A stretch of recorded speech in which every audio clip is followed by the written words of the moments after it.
Questions for Kevin? First question on the right.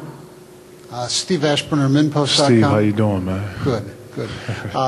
Kevin, as you and your team get closer to what you've dreamed about your whole career and you guys have all talked about on the split screen during these playoffs, does it feel closer right now?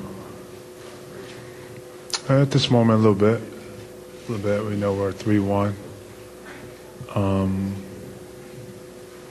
But the job isn't finished. But, yeah, we seem a little closer to the goal. Over on this side, Kevin. Ted Sobel, KFWB Radio.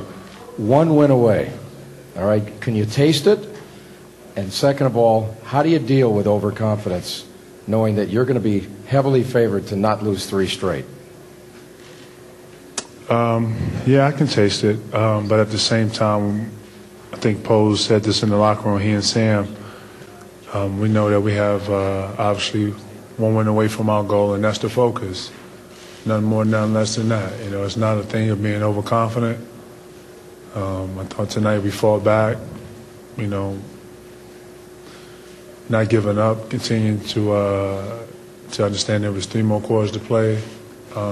It wasn't a game. To Sunday, these two days would be preparation up to closing out Sunday. So it's not a sense of overconfidence. It's just what we got to do to close this thing out. Rachel? What was the mentality and what were you guys saying to each other coming out of halftime going into that key third quarter? The mentality out of halftime was to definitely not start the second half like we did the first half. You know, I took a lot of onus on myself.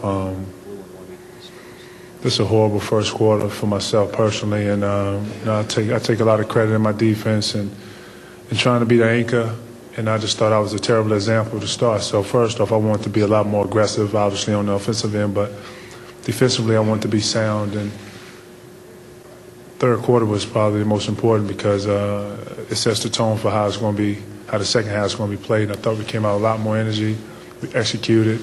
And when we had to, we made shots. Why do you think, also just want to ask you about Doc Rivers, why do you think that he's done such a good job coaching in this series? What has he done best? Doc is not afraid to tell us, I can't say that. Doc is not afraid to tell us when we're messing up. And I've been around, you know, for a while, and I've seen some coaches sort of, you know, say the right thing. He gives it to you straight. Lets us know, and he's probably one of the best motivators I've been around in a while. And, you know, he gives us hope through his words. And we believe it, and we go out and we try to do, you know, what's asked of us. And I thought for the most part he gave us confidence and just told us, hey, cut it to 10, you know, cut it to 7, you know, let's get it to 3, and you know, we just continue to fight, and that's what it was.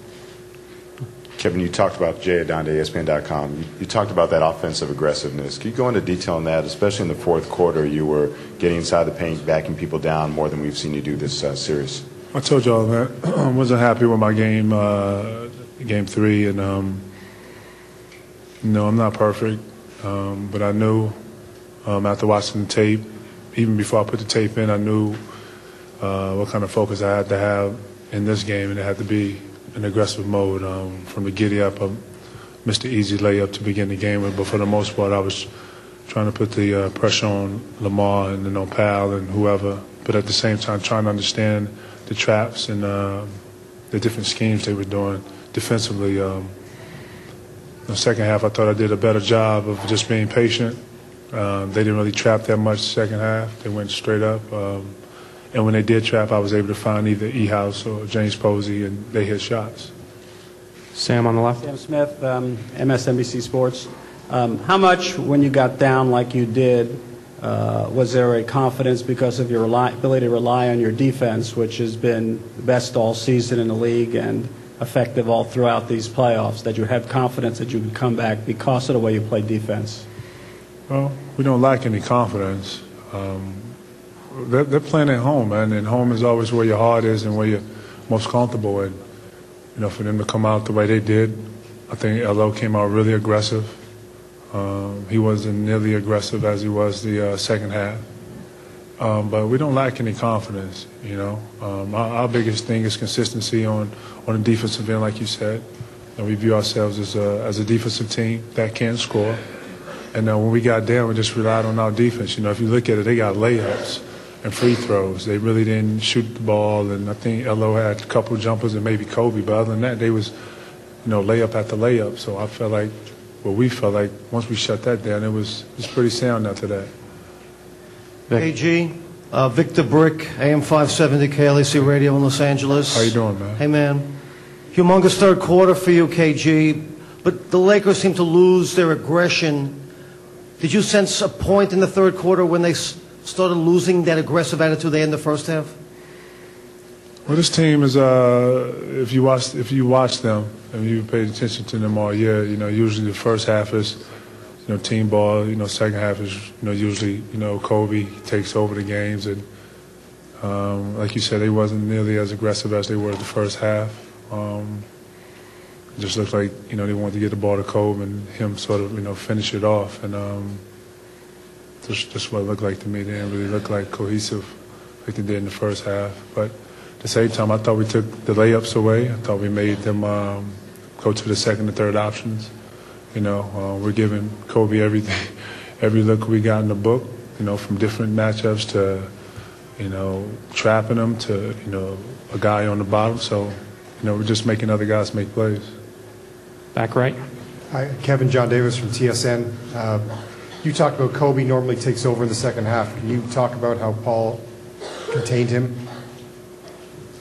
I thought Paul did a decent job on him, you know. Great player like Kobe, man, he's not going to stop him. You know, he has too much stuff in his arsenal, you know, with threes and, you know, being able to go left and right, you know, one dribble pull-ups, and, I mean, just an arsenal of moves. So I thought Pete just did a good job of keeping the hand up, you know, keeping him in front of him, contesting the shots. You know, when he drove, we tried to give him some help. You know, great players, you can't shut them down. You can only contain them. And I thought they did a decent job of doing that. Bill, last question here. Bill Roden at the New York Times. You know, you have been around for a long time. As you said, you've been a dominant player in this league for a long time. This is a new experience in a way. I mean, do you find yourself still, you know, learning new things about yourself, new things about the game that maybe, you know, just when you think you kind of know everything, you find something else, something different, you know, just as you get to unprecedented levels? I'm 32 years old. I don't know everything, and I know that. My philosophy in life is that you can learn something every day, if not multiple things. Hell, I've been in the first round before, and I learned something this year in the first round, just like I did in the second and third, and finally the finals. The thing is to apply what you learn in your life, and easier said than done at times. But yeah, I've learned numerous things. Thank you. All right. Kobe Bryant will be next.